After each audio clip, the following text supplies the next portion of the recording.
లూకా సువార్త 2వ అధ్యాయం. చక్కగా మైకులో చదివే సౌకర్యం ఉంటే 24వ వచనాన్ని చదువు పెట్టమని. మోషే ధర్మశాస్త్రము చొప్పున వారు తమ్మును శుద్ధి చేసుకుని దినములు గడిచినప్పుడు ప్రతి తొలిచూలు మగపిల్ల ప్రభువునకు ప్రతిష్ఠ చేయబడవలెను అని ప్రభు ధర్మశాస్త్రమందు చెప్పబడినట్టు గువ్వల జతనైనను 2 పావురపు పిల్లలైనను బలిగా సమర్పించుటకును వారు ఆయనను యెరూషలేమునకు తీసుకొని పోయిరి. దేవునికి ఒక మంచి స్తోత్రం చెబుతారా? హల్లెలూయా. ప్రభునందు మిక్కిలి ప్రియమైన దేవుని బిడ్డలారా, నాకు అత్యంత ఆశ్చర్యం కలిగించే, బాగా వింతనిపించే వచనాల్లో ఇది ఒకటి. మీరు తలలు పైకెత్తి నా వైపు చూస్తే నా బాధ ఏంటో బోధ ఏంటో మీకు చెప్తాను. ఈ కోటానికి కిస్మిస్కి దేనికి లింక్ లేని ఒక వాక్యం తీశాడు, మళ్ళీ కిస్మిస్ అంటాడు ఏంటని కోపంగా చూడబాకండి. ప్రశాంతంగా మీరు అందులో తడివేసుకోకుండా నా వైపు చూస్తే నా భారం ఏంటో మీ దగ్గర పంచుకుంటాను. వింటున్న ప్రజలందరూ దేవునికి స్తోత్రం చెప్తారా? దేవుడు తన వాక్యం ద్వారా మనతో మాట్లాడును గాక, పరిశుద్ధాత్ముడే మనకు ప్రబోధకుడై బలపరచును గాక. దేవుని బిడ్డలారా, ఈ దినాన ఒక అద్భుతమైన సంగతిని మీ దృష్టికి తెస్తున్నాను. ప్రభువు యేసు క్రీస్తు వారు అఖిల బ్రహ్మాండమును చరాచర జగత్తును పుట్టించి పోషిస్తున్నటువంటి దేవుని వాక్యమై ఉండి యోహాను 1:1 ప్రకారం కలిగి ఉన్నది ఏది ఆయన లేకుండా కలగలేదని 1 నుంచి 4 వచనం మధ్యలో చెప్పారు. సమస్తమును కలిగించిన వాక్యం అతడే అని చెప్పారు. సామెతలు 8 ప్రకారం సృష్టిలో ప్రధాన శిల్పిని నేనే అని చెప్పారు. హెబ్రీ పత్రిక 1:1 ప్రపంచంలో నిర్మించిన వాక్యము నిర్వహిస్తున్న వాక్యము తానేనని చెప్పారు. హెబ్రీ పత్రిక 11:3 ప్రపంచం నిర్మించిన వాక్యం అని చెప్పారు. ఇలాగా దేవుని వాక్యము అనగా ప్రభువు యేసు క్రీస్తు వారే పాత నిబంధన కాలంలో పరిశుద్ధులకు, భక్తులకు, పితరులకు, ప్రవక్తలకు ప్రతి వారికి ప్రత్యక్షమైనది దేవుని వాక్కు, యెహోవా వాక్కు. ఆ వాక్యమే ఏ వాక్యం? ఆది నుండి ఏది ఉండెనో, దేని గురించి వింటిమో, దేని నిదానించి సూచితిమో, ఆ వాక్యమును మేము చేతులతో తాకామో, ఆ వాక్యమే ప్రభువు యేసు క్రీస్తు వారిని యోహాను అపోస్తలుడు కూడా చెప్పడాన్ని మనం చూస్తున్నాం. అయితే దేవుని బిడ్డలారా, ప్రపంచమును నిర్మించిన వాగ్దేవుడు, సృష్టికి ప్రధాన శిల్పి అయిన వాగ్దేవుడు, పితరులందరికీ కనబడి మాట్లాడినటువంటి వాగ్దేవుడు, ప్రపంచాలు నిర్మించి నిర్వహిస్తున్న వాగ్దేవుడు, సమస్తమును కలుగజేసిన వాగ్దేవుడు ఈ లోకములోనికి శరీరధారిగా దిగి వస్తే, నా మాట వింటున్నారా భక్తులారా, ఆయనను ప్రతిష్ఠ చేయుటకు దేవుని మందిరానికి తీసుకెళ్లారంట. స్తోత్రం చెప్పండి ఒకసారి. అందరూ అనొచ్చు కదా, పెద్ద కష్టమే ఉంది. హల్లెలూయా. నాకు ఆశ్చర్యం ఏమిటంటే ఈయనను ఎవరికి ప్రతిష్ఠ చేయాలి? ఆ వచనం చదివి పెట్టినాను ఒకసారి. మోషే ధర్మశాస్త్రము చొప్పున వారు తమ్మును శుద్ధి చేసుకుని దినములు గడిచినప్పుడు ప్రతి తొలిచూలు మగపిల్ల ప్రభువుకు ప్రతిష్ఠ చేయబడవలెను అని ప్రభువు ధర్మశాస్త్రమందు వ్రాయబడినట్టు ఆయనను ప్రభువునకు ప్రతిష్ఠ చేయుటకు ఆయనను దేవాలయంలోనికి తీసుకొచ్చారంట. స్తోత్రం చెప్పండి గట్టిగా. ఆన్లైన్ చర్చలు పెట్టుకునే వారికి ఏమనిపిస్తుందో నాకు తెలియదు కానీ, చర్చలకి రాకుండా, సంఘాలకి రాకుండా ఆన్లైన్లో వాక్యం ఫోన్ పేలో సందా చేసి సంపూర్ణ భక్తిలో పరిపూర్ణతలోకి వచ్చామని ఫీల్ అవుతున్న వారికి ఎలా ఉందో నాకు తెలియదు కానీ, ప్రభువు యేసు క్రీస్తు వారిని ప్రతిష్ఠించడానికి దేవాలయానికి వస్తే చర్చలు కొట్టే భక్తులారా, మీకు ఇది హ్యాపీ క్రిస్మస్ లేని మాటే. ఇంకేం చెప్పేది హ్యాపీ క్రిస్మస్? మీకు ఒత్తేగా ఎగ్గొట్టి తిరుగుతుండే. అట్లేం కాదులేండి, చర్చ అట్ట మాత్రం వాళ్ళు స్తోత్రం చెప్పండి. సగానికి సగం సౌండ్ తగ్గిందయ్యా. అది చాలా మందికి వింతైనటువంటి విషయాలు బయలుపరచబడుతున్నాయంట. ఆ వింతైన విషయాలలో ఒక పక్క చెప్పనివ్వండి. పాత నిబంధన కాలంలో ఏదో ఒక చోట దేవుని ఆరాధించేవారు, కానీ నూతన నిబంధన కాలంలో మనమే దేవుని ఆలయం అని ఊగిపోతున్నాడు. నేను అన్నాను, నువ్వు దేవుని ఆలయముగా కట్టబడాలా, పురతమే ఆలయంగా పుట్టావా? నాకు చెప్పు. నువ్వు అసలు నువ్వే దేవుళ్ళలాగా, నువ్వే దేవాలయం లాగా, నువ్వే చిన్న పరలోకం లాగా నువ్వు ఫీల్ అయిపోతే పని ఎట్ట అవుతుందా? Christianity cannot continue on feelings and emotions. అర్థమైందా? క్రైస్తవ్యము ఫీలింగ్స్ మీద కట్టబడదు కదా, వాక్యం అనే పునాది మీదకి రావాలి. ఈడు ఎక్కడైతే చెప్పాడో, ఎక్కడ 1 కొరింథీ పత్రిక 3:16 know you not you are the temple of the holy ghost, నువ్వు దేవుని ఆత్మకు ఆలయమని తెలియదా, పరిశుద్ధాత్మక నిలయమని తెలియదా అని ఉన్న చోట 16 వచనం పట్టుకుని వెళ్ళాడుతున్నాడు. కానీ మరి పై వచనం ఎందుకు వెళ్ళవరా అర్భగా? పైనే ఉంది, అయ్యా వేయబడిన పునాది తప్ప వేరొకడు ఎవడు పునాది ఇంకోటి వేయకూడదు. ఆ పునాది మీద ఎలా కట్టుకుంటావో జాగ్రత్తగా చూసుకోవాలి. కర్రాగడ్డి కొయ్యకాలతో కట్టుకుంటే అద్భుతాలు, స్వస్థతలు, దీవెనలు, ఆశీర్వాదాలతో కట్టుకుంటే అగ్ని వంటి మహాశ్రమల పరీక్ష వస్తే కాలిపోయి నిలబడలేవు. ఒకరి పని కాలిపోతే మనకి నష్టం కలిగిపోతే వాడి నిత్యములో దేవుని దగ్గర ఉండడు. కానీ బంగారము, వెండి, వెలగల వంటి విలువైన వస్తువులతో, ఉపదేశముతో, అభిషేకముతో, నిత్యత్వ విలువలతో, బహుమానము పొందగలిగిన భక్తితో నీ జీవితాన్ని కట్టుకుంటే అగ్ని వంటి మహాశ్రమలు వచ్చినా కాలినా కొద్ది కాంతులేనతో మహిమకు వస్తావు. అట్టయితే నువ్వు ఆలయం అన్నాడు. వీడు ఊడిపడతామే ఆటోమేటిక్ ఆలయం ఫిక్స్ అయిపోతాడు. ఇటు విషయం అర్థమైన వాళ్ళకి స్తోత్రం చెప్పరే. అసలు పునాది మీదకి రాకపోతే ఏమిటా పునాది? ఆది అపోస్తలుల బోధ అనే పునాది మీదకి రాకపోతే ఆ పునాది మీదకి వచ్చిన స్వస్థతలు, దీవెనలు ఎందుకు చెప్తున్నారంటే మాది అపోస్తలుల బోధ, మాది అపోస్తలుల సేవ అని చెప్పే భక్తుల్లో ఎక్కువ శాతం మంది వాగ్దాన కోటాల మీద, వాగ్దానాల మీద, ఆశీర్వాదాల మీదే కథ నడిపేస్తున్నారు. యేసు రక్తమే చేయి అభిమాన సంఘం, నేనేం చేయను, నాకు ఇబ్బంది ఏం లేదు, యేసు రక్తమే చేయి. హలో, అపోస్తలుల బోధని చెప్పి, అపోస్తలుల సహవాసం అని చెప్పి, అసలు ఆది అపోస్తలుల సేవకు నికార్సైన వారసులం అని చెప్పి ఉపదేశంలోకి తేకుండా, నడిపింపులోకి తేకుండా, శుద్ధీకరణలోకి తేకుండా, శిక్ష చేయకుండా, పరిమళ క్రియలు చేయు కాలంలో నేర్పకుండా, పెళ్లి కుమార్తె అలంకరణ తీసుకురాకుండా, ఆటాపాటుతో కట్టేసి స్వతంత్రం నింపేసి వాగ్దాలతో మురిపించి గడిపేస్తే అదే పునాది మీద కూడా కర్ర గడ్డి కొయ్యలతో కడుతున్నావు నువ్వు. పునాది కరెక్టే కానీ పై మెటీరియల్ అంత వేస్ట్, దెబ్బతినేస్తావు. జాగ్రత్త. నువ్వు కట్టుకోవాల్సింది బంగారము, వెండి, వెలగల రాళ్ళు. బంగారం అనేది పరిశుద్ధతకు సూచనగా బైబిల్లో పలుమార్లు చెప్పబడింది. వెండి విమోచన గుర్తుగా చెప్పబడింది. ఏమంటే వెలగల రాళ్ళు బహుమతులు గుర్తుగా చెప్పబడ్డాయి. ఏదో కథ నడిపించే కాంచలాన భక్తి చేయటం కాదు. బహుమతి పొందగలిగిన భక్తి చేస్తే అగ్ని బట్టి మహాశ్రమలు వస్తే కాల్చినా నువ్వు పాడుగావు, సరిగదా? మరింత కాంతులతో ప్రకాశిస్తావు. ఆ భక్తి చేస్తేనే ఆలయం అన్నాడు. దేవునికి స్తోత్రం చెప్పొచ్చు కదా.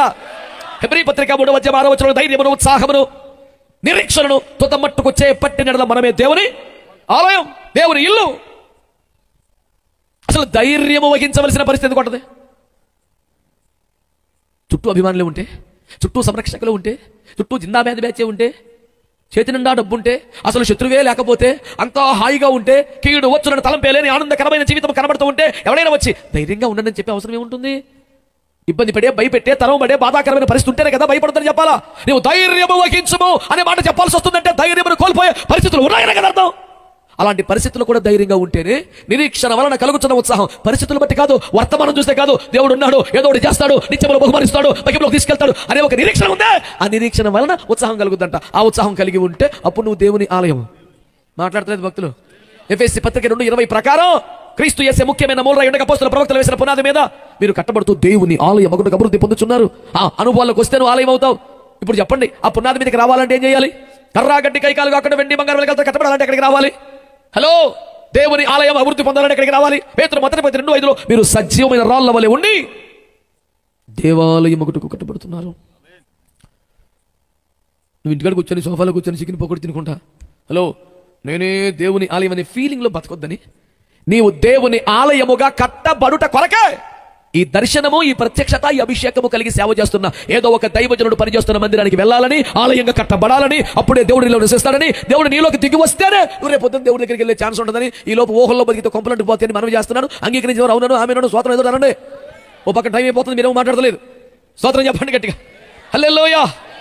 ఇప్పుడు చెప్పండి, నూతన నిబంధన కాలంలోనే మందిరానికి వెళ్ళమని చెప్పి ఉందా లేదా? హలో చెబుతాను ఇంకా. హలో, హెబ్రీ పత్రిక 4:2 ఆంగ్లేయులు కూర్చొని వాక్యంలో ఉన్నాడు, మన లైన్లోకి రావడం చెప్పాడు. ఎట చెప్పాడు? వారికి కూడా మనకు ప్రకటించబడ్డట్టే ప్రకటించబడింది, కానీ వారు వాక్యము వినిన వారితో కలిసి సహవాసం చేయట్లేదు కనుక ఆ వాక్యం వారికి నిష్ఫలమైపోద్దని చెప్పాడు. ఇప్పుడు ఆంగ్లేయులు చూసే వాళ్ళకి ఈ వాక్యం అర్థం సేమ్ ఇదే ముచ్చట. కూర్చున్నోడు కొన్ని కృపడికి రాదని చెప్పాడు, సగమే బతికే నాశనం పర్లేదు, దేవునికి స్తోత్రం. ఇప్పుడు అవకాశం లేకపోతే, రాలేకపోతే, సుదూర తీరాల్లో ఉంటే కనీసం ఉపదేశం విని కొన్ని విషయాలు నేర్చుకొని దేవుని సన్నిధిలో ప్రార్థన చేయడానికి ఒక అవకాశం, సాంకేతికత వాడుకుంటే మంచిదే, కానీ దీన్ని అడ్డం పెట్టుకొని హెచ్చరికొడతానంటే కుదురుతుంది. దేవుని వాక్యం ఎవరు రాయబడి ఉంది? ఎవరు అపోస్తలుల బోధ ఎందును, రొట్టె విరుచుట ఎందును. ఒకరి మీకే జాడీడు సేమ్ డాక్టర్ సార్, మాది కూడా అపోస్తలుల డాక్టరే, but we do attend online. ఓ సార్ నువ్వు సరైన పద్ధతులు నేర్చుకోవచ్చు. ఇంగ్లీష్ పత్రికైతే బేబచ్చు పెట్టరా? ఓ మార్మోడు పెడతమే పెట్టేసాడు ఆన్లైన్ తెచ్చాను బోర్డు. ఎందుకంటే ఇండియన్ లైన్లో ఉన్నాడు కాబట్టి నా మీద పడేడతారు. మరి నువ్వు కుదురుకుండు. ఒక నువ్వు పొగిడితే నాకేం రాదు, ఇంకోటి తిడితే నాకేం రాదు. నాకు జీతం ఇచ్చేవాడు ఆయన. ఆ భయం కలిగి ఆ స్పృహలో ఉండి మాట్లాడుతున్నా నేను. అపోస్తల బోధే, అపోస్తల ప్రార్థనే, అపోస్తలులాగా రొట్టె విరుస్తున్నావు, కానీ అపోస్తల సహవాసం చెట్టుకొకరు పుట్టకొకరై. ఆ చెట్టు కింద, ఆ పుట్ట కింద యేసు రక్తం ఇచ్చాం. సిగ్నల్ వచ్చింది కాబట్టి ఫోన్ చేసుకుని కాన్ఫరెన్స్ కలిపేసుకుని ఏంద్రా మీరంటే ఆన్లైన్ చర్చ్. సూపర్. నువ్వు అవకాశం లేకపోతే, విధి లేని పరిస్థితులలో సాంకేతికను వాడుకుంటే తప్పుడు. సిలువ మీద దొంగ బాప్తీసం పొందలేడు కాబట్టి నేను పొందనంటాడు ఒకడు. వాడికి ఛాన్స్ లేదురా. నువ్వు వాడి మీద పట్ట పోయి అసలు నీ బాప్తీసం పొందిన యేసు ప్రభువు నచ్చలేదు, కానీ పొందిన దొంగ నచ్చని టేస్ట్ ఏంట్రా?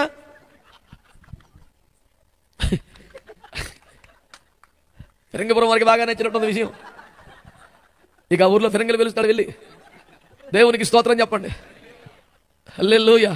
ఇప్పుడు అంతే కదండి, పాప క్షమాపణ నిమిత్తం బాప్తిసం అపోస్తలుల 2:38 ప్రకారం. మరి యేసు ప్రభువుకి అసలు పాపమే లేదుగా, పాప క్షమాపణ అక్కర్లేదుగా, ఆయన ఎందుకు పొందాడు? ఈ తలతి కొన్ని డౌట్లో తేనక యేసు పొందడం, దానికి ఎందుకు బాప్తిసం? నా ప్రభువే పొందాడు, నేను పొందపోతే ఎట్టని ఫీలింగ్ లేదు. మరి ప్రభు దొంగడు పొందలేదుగా, నేను పొందను. నువ్వు ఆడే కలిసి తిరుగుతున్నావురా.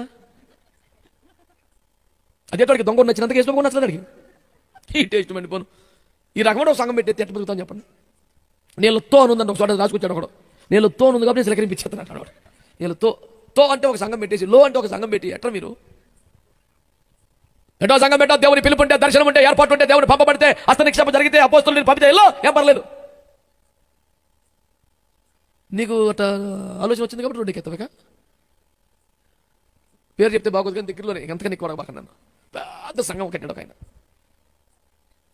అసలు ఆ ఊరికి అదే ప్రసిద్ధి. అయితే ఆయన ఏ సంఘం నుంచి వచ్చాడో ఆ పాస్టర్ గారు చర్చిలో అయ్యి జరిగింది ఒకసారి. మాటలో వస్తే మీకు పలానోడు తెలుసా అంటే విన్నానండి, తెలియదంటే మా దగ్గర నుంచి వెళ్ళాడు అన్నాడు. మరి అంతా నెట్ పంపించేసామన్నా.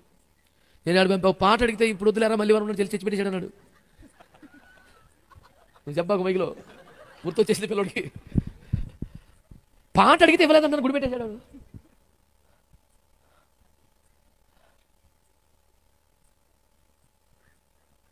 అందరికీ వందనాలు. నీ ఏం చెప్పమంటారు మరి, బాధలు ఎట్టున్నాయి? సేవకులు లేపబడాలి, సేవకు వెళ్ళాలి. అనేక మంది దైవజనులు ప్రతి సంఘం నుంచి లేపడాలని కోరుకుంటున్నాం. అది ఒక మహాభాగ్యం. ఒక సంఘం నుంచి కొంతమంది దైవజనులు లేపబడి సేవకు వెళితే అంతకన్నా ఆనందం సేవకుడికి ఏముంటుందండి?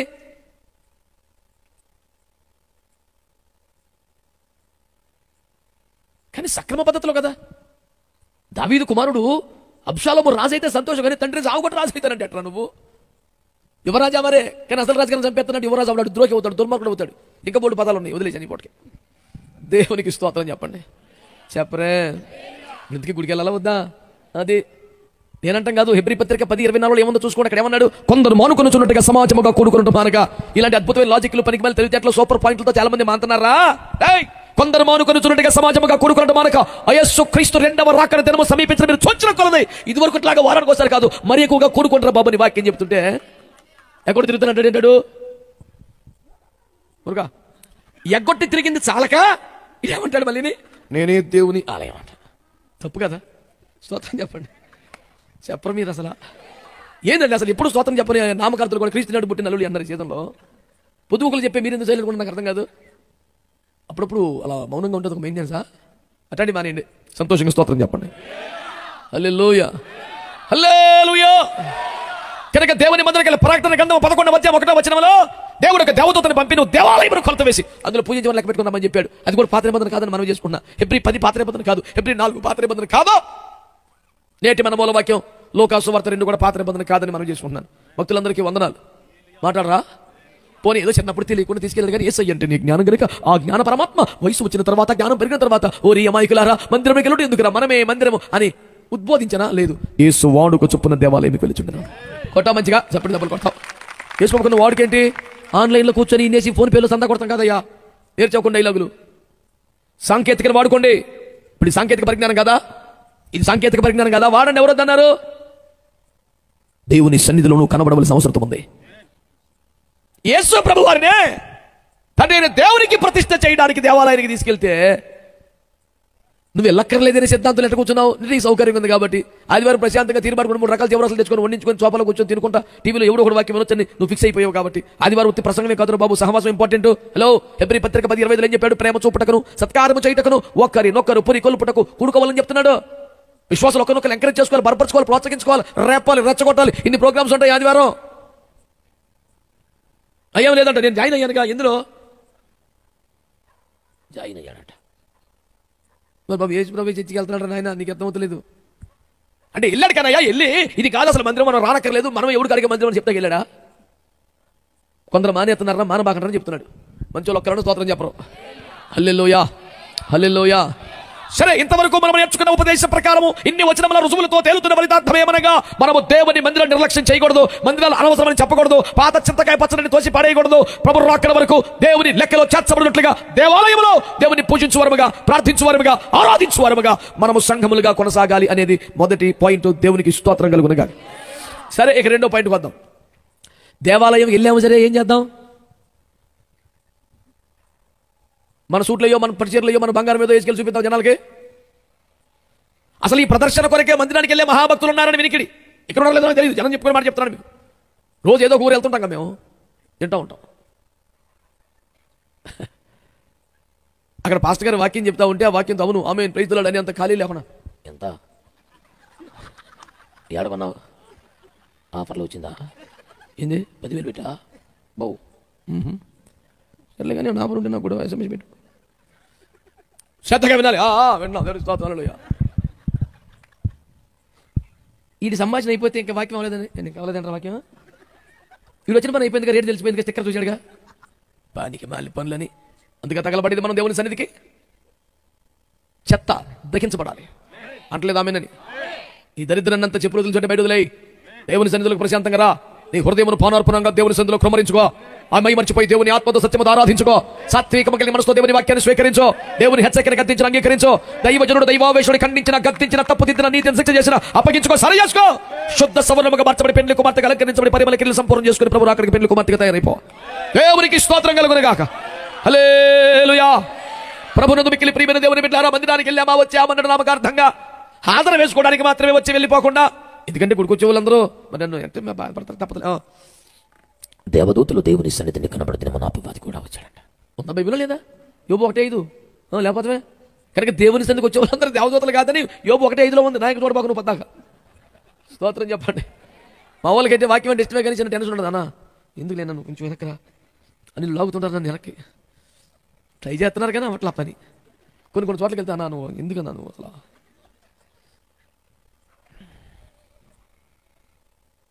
ఆయా దేశాలు కూడా పోతుంటాను కదా, ఎవరు పిలితే వెళ్తాను, నాకు ఇబ్బంది ఉంది. మా అన్నయ్య అడుగుతున్నాడు, పలానా దేశం వస్తారని మనకు నన్ను అడుగుతుంటే వాడు కాన్సులేట్కి రాడు, ఎంబసీకి రాడు, ఈ ఏజెంట్లు పెట్టుకుని తిరగడం. ఆ పాటను నువ్వే పడి వేసాయి టికెట్ ఇస్తే వస్తలేని చెప్తాడు. కరెక్ట్ అని చెప్పాను. నేను ఎక్కడ తెచ్చేది అన్ని రోజుకు 3 కోటాలు పెడుతున్నా, పని అట్లా ఆదివారం 5 కోటాలు పెడుతున్నాను, తెలిసి అట్లా వెళ్ళి ఎంబసీలో లైన్లు వచ్చి దేవుడు స్తోత్రం ఏదా వల్ల కాదు బాబు అన్నీ. మరి కొంచెం ప్రయాసపడాలి సార్, పడతానుగా తిని పడుకున్నానా నేను ఆ ఎంబసీలో ప్రయాసపడాలంట. నీ దండం పెడతానయ్యా. ఊపిరంతలంత పని ఉంది. మా పిల్లలాగా చూడలేదు కానీ పని ఎందుకు లేదు నాకు. దేవునికి స్తోత్రం చెప్పండి. చిన్నపాటి అంబేద్కర్లో ఉన్నావు కదా నా ఎదురుకుండా. దేవుడు నిన్ను దీవించిన కాక. హల్లెలూయా. అప్పుడప్పుడు మంచి మంచి చైన్లు రింగ్లేసి వచ్చి నాకు చూపిస్తుంటాడు. అంటే ఉద్దేశం ఏంటంటే, అయ్యా నీ ప్రార్థన వల్ల దేవుని ఆశీర్వదించాడని. దేవుడి పితామహుడు ఎక్కడ ఉన్నాడు? అయ్యా దేవునికి స్తోత్రం. సాక్ష్యం చెప్తే ఒకడు మొన్న దేవుని కృప ఈ సంవత్సరం కూడా కిస్మిస్కి ₹1,00,000 బంగారం కొనుక్కున్నావు. దేవుని కృపల్లో కిస్మిస్కి ₹1,00,000 బంగారం కొన్నాడు అన్నాడు. ఆయన బంగారు లోకాన్ని వదిలేసి వస్తే నువ్వు కొనుక్కోవట్లేట్రా అంటే మరి ఇక అంతే.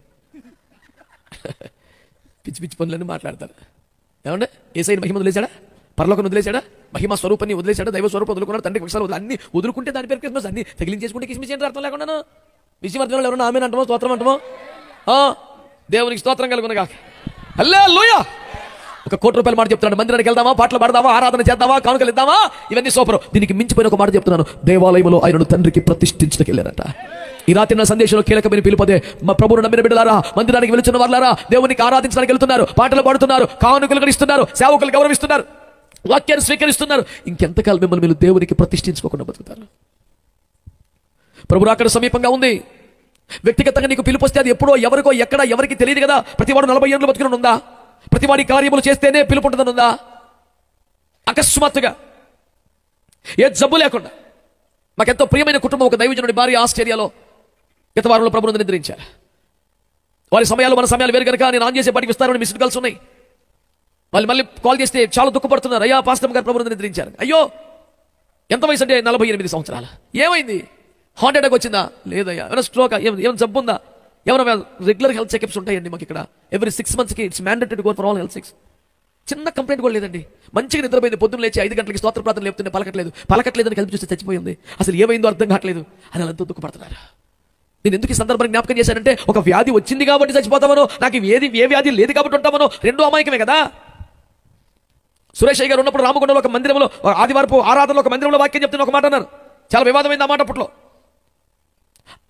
ఆత్మహత్య పాపము కాదు, నరకంలో వెయ్యనులే, సరే పరలోకానికి తీసుకొస్తానులే అని ప్రభు గారు ఒక మాట అంటే, భూమి మీద పరిశుద్ధులు ఎవరు బతకని చెప్పాను నేను. చాలా వివాదాస్పదం అయిపోయింది.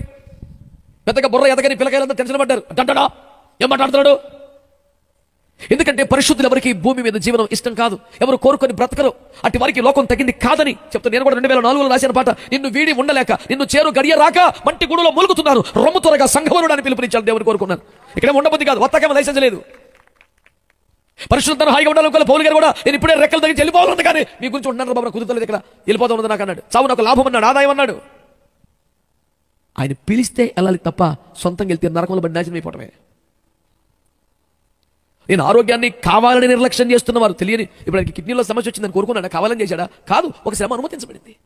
కానీ కావాలని ఆరోగ్యం నిర్లక్ష్యం చేసేవారు తెగ తినేసి కానీ అసలు తినకుండా కానీ, రెండు చెప్తున్నా, తెగ తినేసి కానీ అసలు తినకుండా కానీ, ఒక రోజు 3 రకాల మసాలా అవసరమే, పరికి మేల కక్కుర్తి తిండి కాకపోతే చికెన్ బిర్యానీ అంట, మటన్ కర్రీ అంట, ఫిష్ ఫ్రై అంట, ఇంకా సాధ సరిపోతాయి జీవులు. ఒక జీవికి 3 జీవులు ఒక పూటకి ఎందుకురా? మధ్యప్రదేశ్ దృష్టి పెడితే ఇండియా మొత్తం ఏమైపోతారా? తిన్నావు, నీ గారి గురించి కెపాసిటీ ఉంది, ఆర్థిక స్థితిమంతులు ఉన్నారు, నేను ప్రేమించి బచ్చినాడు వేసే వాళ్ళు ఉన్నారు, తినేతను కరెక్టే. కొత్త బండి కదండి పద్దాక ఘాట్ రోడ్ మీద తోలితే తొందరగా బోరుకొచ్చేదేంటి? మళ్ళీ ఏ కోటకెళ్ళో కొబ్బరికాయ పెట్టి కొత్త కడుపులో బాగుంటలేదండి. బాగుంటలేదు తప్పు, బాగుంచట్లేదు నువ్వు. మహా గొప్ప దైవజనుడు ప్రభు సన్నిధికి ఎగినటువంటి ఆచార్య ఏబి మాసలమని గారు విన్నారా పేరు? నడిపించు అలాంటి పాటలు రాసిన పెద్ద మా సిల్లేను సిలువలో అన్ని కోట్ల రూపాయల పాటలు రాసిన మహానుభావుడు. ఆ దైవజనుడు హాస్పిటల్ చివరి చలలో చాలా రకాల వ్యాధులతో నరకయాత్ర నడిపిస్తున్నారంట. సంఘ పెద్దలు వీళ్ళయ్యా ఇంత గొప్ప సేవ చేశారు, ఇన్ని వేల మంది రక్షణలో తెచ్చారు, మీకింత అవస్థ ఏంటయ్యా, ఇంత బాధ ఏంటయ్యా అని సంఘ పెద్దలు ఏడిస్తే ఆయనంతా చివరి గడియల్లో కూడా చిద్విలాసంగా చిరునవ్వు నవ్వి చెయ్యాల పెట్టి ఇదంతా మీ ప్రేమే అన్నారంట.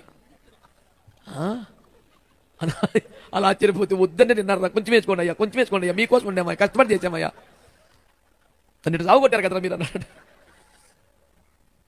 ఇలాంటి సాక్ష్యాలు నిన్నేమో నేను ముందే జాగ్రత్త పడిపోయా. నన్ను ఎవడెంత బలవంతం చేసినా నేను కరగను. వద్దు నాన్న, అస్సలు వద్దు, కొంచెం కూడా వద్దు. చెప్పారా ఏసు రక్తం వేసి అంతటితో కుటుంబం ముగిసిపోతుంది, ఏముండదు. ఏసు రక్తం వేసి చాలా పద్ధతిగా అసలు యేసు ప్రభు కృపంతా ఈడి మీద ఉన్నంత బాగా చెప్తాం 3 సార్లు, 4 సార్లు ఒకరి 7 పత్రాలు ఒకటైనా వస్తుంది దానికి. మరి కృపావాక్యం విలువ ఇవ్వకపోతే ఇక పాత్రగా స్తోత్రం చెప్పరు మీరు. హల్లెలూయా. ఏం చేద్దాం మందిరానికి వెళ్ళి మనం అంటలా మీరు ప్రతిష్ఠించుకోవడం, ప్రతిష్ఠ చేసుకోవడం. మొత్తం చెప్పడానికి టైం సరిపోదు కానీ ఒక ముక్క అంటాను మిమ్మల్ని పూట. కాన్సిక్రేషన్ అంటాడు ఇంగ్లీష్లో, అంటే డెడికేషన్ అనే పదం కానీ కొంచెం పైనది. డెడికేషన్ అంటే అంకితం, కాన్సిక్రేషన్ అంటే పరిశుద్ధపరచబడి అంకితం అవడం, కొంచెం పెద్ద పదం. ఇంకొంచెం బాగా వినండి. యేసును దేవాలయంలో ప్రతిష్ఠ చేయటకు తీసుకెళ్లారు. కోడెలు గొర్రెలు ఇలా సమర్పించే ఆ వరుసలో 2 గువ్వలతో వెళ్ళారట. ధర్మశాస్త్రం నియమం ఏంటి? ఎవరైనా పేదవారైతే, ఆర్థికంగా చిన్నవారైతే 2 గువ్వలు తీసుకెళ్ళండి అని చెప్పారు. అంటే వారు ఆర్థికంగా అంత దీనస్థితిలో ఉన్నారు యోసేపు మరియమ్మలు. ఎందుకంటే ఈ ఇంట్లో లాంటి ఎవరు రానివ్వలేదు కదండి, కట్టుబట్టలు రోడ్డుకి గింటేశారు కదా, వాళ్ళ దగ్గర ఏమీ లేవు. 2 సంవత్సరాలు అయితే తురుకు జ్ఞానంలో వచ్చాక బంగారం అంతా కలకాడికి వచ్చింది, కానీ ఈ లోపు ఏముంది? దేవుని స్తోత్రం. అర్థమవుతుందా మీకు చెప్పింది? గమనించండి దేవుని బిడ్డలారా.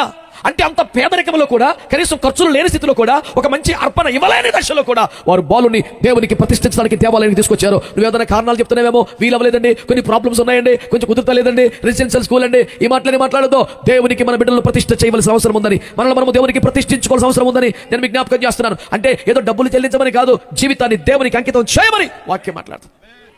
కొరింథీ పత్రికలో పౌలు గారు ఏమని రాశారు? జీవించు వారికి మీదట తమ కొరకు కాక తమ కొరకు మృతి పొంది తిరిగి లేచిన క్రీస్తు కొరకే జీవించవలెను. హల్లెలూయా. ఒక 15 సంవత్సరాల క్రితం బాంబేలో ఒక ఆయన టీషర్ట్ వేసుకుని వెళ్తాడు. అసలు విపరీతంగా చేసింది. నాకు ఏదో నచ్చితే భూమి అందరూ చెప్పేస్తాను కదా, అదే చేస్తాం. ఏం రాశాడంటే, he died for me, I live for him. అంతే, 2 ముక్కలు. ప్రపంచంలో ఎంత సింపుల్ సువార్త ఎవరు చెప్పాడా? టీషర్ట్ మీద ముద్రించేసుకుని వెళ్ళిపోతున్నాడు. అసలు ఎంత అద్భుతం. He died for me, I live for him. ఆయన నా కొరకు చనిపోయాడు, నేను ఆయన కోసం బతుకుతాను. అంతే. అసలు ఎంత కమ్మకి చెప్పాడు సువార్త, అంతకన్నా అందంగా, అంతకన్నా సింపుల్గా ఎవరు చెప్పాడు భూమి మీద అనిపించింది నాకు. నేను అప్పటికే కొన్ని వేల ప్రసంగాలు చేసేసాను. అసలు ఆశ్చర్యపోయినబ్బా, ఇంత సింపుల్గా చెప్పచ్చు సువార్త, చెవులు అమృతం పోసినట్టు అనిపించింది నాకు. ఆయన నా కొరకు మరణించాడు, నేను ఆయన కోసం బ్రతుకుతాను. అంతే, ఏం తగులేదు. అంతే. దేవుని సంగమా, దేవుని ప్రజలారా, దేవుని బిడ్డలారా, మీరు జాగ్రత్తగా దేవుని వాక్యముని కానీ ఆలోచించగలిగితే ప్రభువు నేర్పిస్తున్న ఒక పాఠం. ఎన్ని ఆటంకాలున్నా, ఎంత వెలివేత ఉన్నా, ఎంత తృణీకారం ఉన్నా, ఎంత ఆర్థిక ఇబ్బందులున్నా, దేవుని ఆలయముల వారు తమ బిడ్డను ప్రతిష్ఠించిన విషయాన్ని జ్ఞాపకం చేసుకుని ప్రతిష్ఠ చేయుట అంతటి అత్యవసర కార్యక్రమం అది. అనగా డబ్బులు చెల్లించుకోవటమో, డబ్బులు ఇచ్చి విడిపించుకోవటమో ఈ లెక్కలు మాట్లాడలేదు. జీవితాన్ని దేవునికి సమర్పించుకోవట, దేవుని కొరకే బ్రతుకుతామనే తీర్మానం చేయట అంత అత్యవసరం. మోషేని ఫరో యొక్క అంతఃపురంలో రాకుమారి కుమారుడిగా పెంచాల్సిన పరిస్థితి ఏర్పడింది కదా. ఉన్నది వాళ్ళ ఇంట్లో, తినేది వాళ్ళ తిండి, నేర్చినది ఐగుప్తు విద్యలు, కానీ పెరిగింది మాత్రం దేవుని కొరకు అనే సంగతి జ్ఞాపకం చేసుకోండి.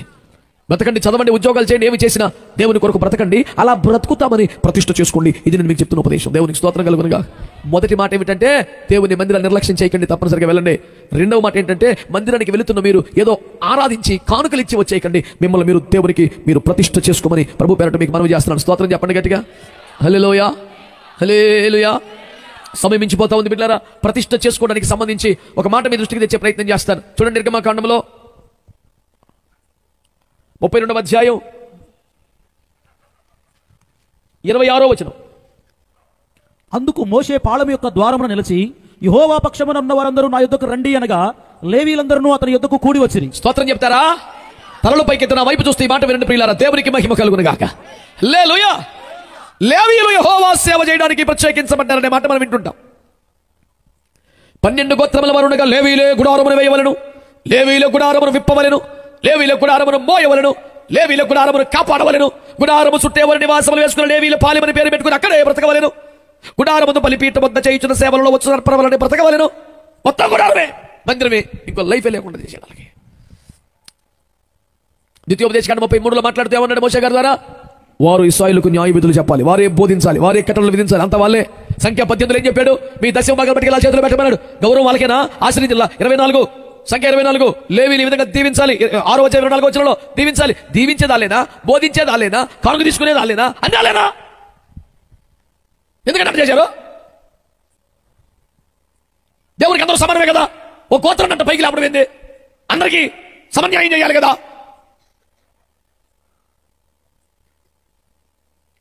మీరన్న మాట కరెక్టే, కానీ నా మాట వినండి. కానీ ఇశ్రాయేలు 12 గోత్రములలో మీరు మాత్రమే నాకు సేవ చేయాలని దేవుడు లేవీయులను ప్రత్యేకించుకోలేదు. మోషే సీనాయి కొండ మీదకి వెళ్ళి 40 పగల్లో రాత్రులు అక్కడ ఉండిపోతే, మోషే లేని సమయంలో అహరోనుకి అప్పగించబడ్డ గడియలో వాళ్ళు తమ మీద వెండి బంగారములను తీసి ఒక దూడను తయారు చేయమని అహరోనుని అడిగి ఆ దూడ ముందు డాన్స్ కట్టి గోలగోలు చేస్తుంటే ఈ లోపు మోషే రాని వచ్చాడు. ఏంటి పని? విగ్రహారాధన చేయటమా? ఇంత ఘోరమా? ఏమిటి పాపం అంటే అహరోను గారు నేనేం చేయమంటే వాళ్ళు ఎట్టకూడదు అట్లా చేశారు. ఇప్పుడు అట్లాంటి భాషలు బోలు మంది ఉన్నారు. దేవుని వాక్యం చెప్తే చేరు సంఘస్థలు ఏం కోరుకుంటుంది? అయ్యా మనం కూడా మధ్యలో మంటే చుట్టూ సపరేట్ కూడా తిరుగుదామా అంటే ఓకే సీట్లా మళ్ళీ గనకారని యూట్యూబ్లో ఎట్లా తీసి అదే మరి కంటాడుకుంటాడు. నాకు అది తెలియదు, పెద్ద నాలెడ్జ్ లేదు. మొత్తం నలబట్టలే, మొత్తం లైట్లు అనిపేసి పక్కా ప్రొఫెషనలిజం అంట. కరెక్టే, ఏదో రూపంలో సువార్త చెప్తారు, సంతోషమే. కానీ అర్ధరాత్రి కంప్లైంట్ తిరిగి తినడం బట్టి డాన్సులు లేటెస్ట్ సినిమా పాటలు రాకుండా ఏదో పాటలు రాసి ఆ బీట్లన్నీ వాయించి ఏమంటే ఆ స్టెప్లన్నీ వేసి ఏందిరా మీకు ఏం పుట్టుకొచ్చింది? ఏందన్నమాట? గొర్రెపిల్ల ఎక్కడికి పోవును అక్కడికి వెళ్ళపోయే గొర్రెపిల్ల బ్యాచ్గా బతుకో. బొమ్మ ముందు డాన్స్ కట్టిన తోడ బ్యాచ్గా బతకబాకో. 2-3 అన్నారు ఆమెనని డాన్స్కి డేట్లు ఇచ్చేసారా? అందుకని మూమెంట్ల దాంట్లో తిరిగి మళ్ళీ ఎక్కడికి వచ్చాడా? నేను ఎక్కడికి వెళ్ళను, ఇట్టే తిరుగుతుంటా. ఇవాళకి రోడ్డుకి 30 సంవత్సరాలు దేవునికి స్తోత్రం. పెద్దగా ఆస్తులు డబ్బులు లేవు తప్ప ఎడిపోయిన జనం ఉన్నారు. రేసు రక్తం ఏం చేయి స్తోత్రం చెప్పొచ్చుగా. హల్లెలూయా. కనుక దేవుని బిడ్డలారా గుర్తుపెట్టుకోండి ఈ మాట. పిచ్చిగా డాన్సులు ఆడుతూ విగ్రహారాధన చేస్తుంటే మోషే దిగి వచ్చి ఆత్మవేశంతో ఊగిపోయి చాలా ఘోరమైనటువంటి తీవ్రమైన స్పందన చేశారు. మీలో యెహోవా పక్షముగా ఉండవని పక్కకి రండి అన్నాడు. 12 గోత్రాల వారికి ఇది సమానమైన పిలుపా కాదా చెప్పండి? హలో మాట్లాడరే. మీలో యెహోవా పక్షముగా ఉండవాడెవడో పక్కకి రా అంటే రాట్లా చూస్తున్నారు. మరి పేదలకు రమ్మంటే వస్తాం, కానీ మొత్తం ఆయన పక్కన రమ్మంటే ఎట్ట వస్తాం? మరి ఎందుకు వస్తాం? పేదలకి బాగులేదు కాబట్టి, బాగు చెప్తారు కాబట్టి, ఎంత కొంత ఇస్తాం కాబట్టి, ఏందే నాకు మైక్ ఇస్తారు కాబట్టి. ఒకడికో పాయింట్ ఉంటుంది. ఆడు వచ్చాడు ముందరికి మైక్ ఇచ్చేయాలి, లేదా ఇంకో గుడికి వెళ్ళిపోతాడు. ఎందుకంటే ఎక్కడ నాటపండి మొక్క కాదు, కుండీలో మొక్క. ఏ కుండీ ఏ స్టేజ్ మీద వెళ్తుంది? మాట్లాడరు మీరు. ఇంకా మా ఊరు కింద పెట్టాడు కానీ అందరూ స్టేజ్ మీద చుట్టూ తిరిగి ఊపి రాకుండా పెడతారు. ఇంకా నైవే ఇక్కడ ఎటు చూసినా కెమెరా వాళ్ళు తిప్పలు పడుతుంటారు. రాజుందులు ఈ చందులు పెట్టి తీస్తారు, అన్ని చెట్లు అడ్డొస్తాయి మొహం కనపడకుండా అన్ని పెడతారు. నువ్వు ఇంకా నైవే నాన్న పిల్లగాళ్ళకి బాగానే ఇన్స్ట్రక్షన్లు ఇచ్చావు. ఇదే కుండీలు రేపు పొద్దున కాంగ్రెస్ మీటింగ్లు ఉంటాయి, ఎల్లుండి టీడీపీ మీటింగ్లు ఉంటాయి, అవతల కమ్యూనిస్ట్ మీటింగ్లు ఉంటాయి, అవతల అసలు దేవుడు లేడని చెప్పిన మీటింగ్లు ఉంటాయి.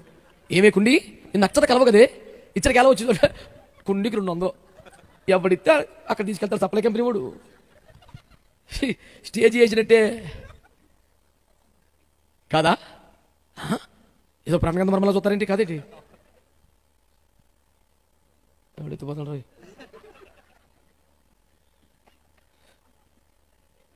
కెమెరా రికార్డ్ అవుతుంది. స్తోత్రం చెప్పండి. హల్లెలూయా.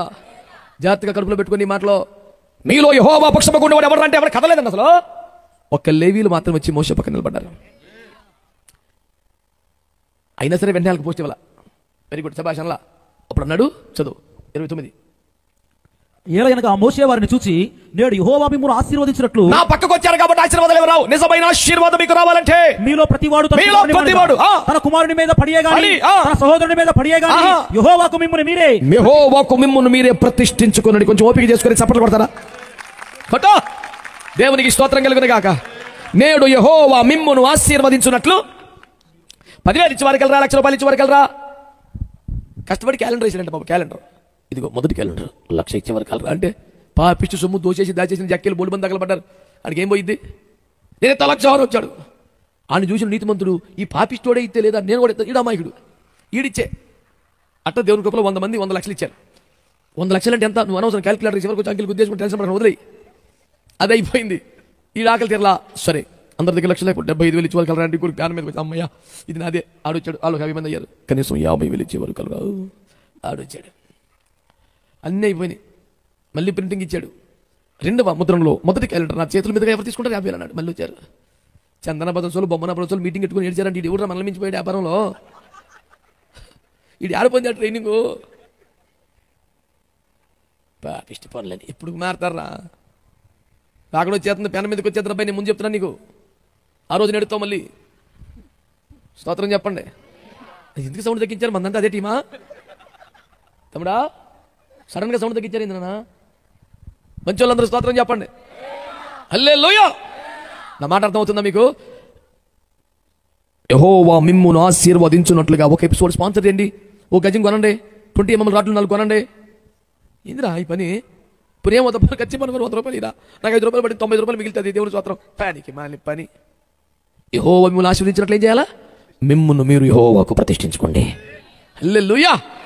ఎట్లా ప్రతిష్ఠించుకోవాలి ప్రభువుని అడిగితే తన సహోదరుని మీద కానీ సహోదరుని మీద కానీ తల్లి మీద కానీ తండ్రి మీద కానీ పడి మిమ్మల్ని మీరు ప్రతిష్ఠించుకోండి అంటే వాళ్ళు యేసును వద్దన్నారు కనుక, విగ్రహారాధన చేశారు కనుక, ఎరిగి తప్పు చేశారు కనుక మీకు అనుబంధాలు ముఖ్యమా, రక్త సంబంధాలు ముఖ్యమా, ఆప్యాయతలు ముఖ్యమా, శరీర సంబంధాలు ముఖ్యమా, దేవుడు ముఖ్యమా తెలుసుకుంటున్నాడు. చర్చికి రమ్మంటే వస్తాం కానీ మరి మా వాళ్ళందరూ తెలుసుకుంటే అట్లా నేను రూతమనా? నీ జనమే మా జనం అంటాకి. నీ దేవుడే మా దేవుడు కానీ మా జనం మాకుంటారు. నువ్వు ఇబ్బంది పెట్టబాకున్నాను. మా జనం మాకుంటారు. మేము మీ జనమే మా జనం కష్టం మాకు కుదరదు. జనం పిచ్చుంటే అలాగెడుతుంది. ఇంకా నీ జనమే నా జనం. కులం ఏంటి, మతం ఏంటి? చర్చికి వస్తానంత వరకే. అవన్నీ మామూలే.